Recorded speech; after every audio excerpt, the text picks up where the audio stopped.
When the snow finally melts on these hills, it'll reveal 17 fresh and tiny graves. All children aged under 5 from a nearby refugee camp who perished in the last month in the coldest weather Kabul has seen in 15 years.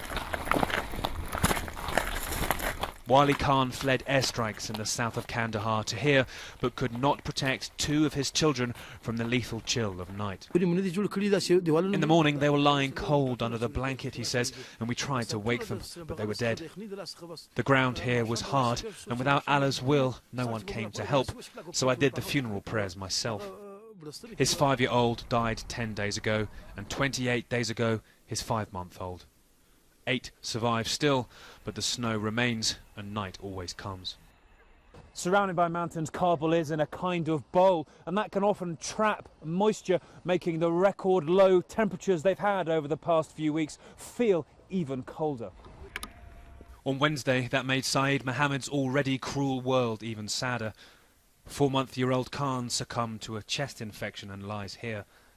Saeed sadly knew how hard the ground would be to dig up. His daughter died from the cold here last year. But for him, hideously, that's not been the worst of it. I lost another child last year from the cold, he says, but 6 more in Helmand from the bombardment we ran away from there. That comes to 8 in total. 2 of the 10 Saeed has fathered survive in this tiny mud hut.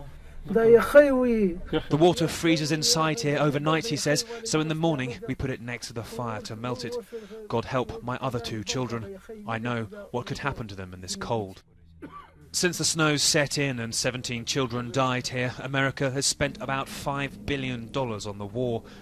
Money that means these men have cell phones and live near a Coca-Cola factory, but sickeningly still don't know each morning if their children will wake up again. Nick Paton Walsh, CNN, Kabul.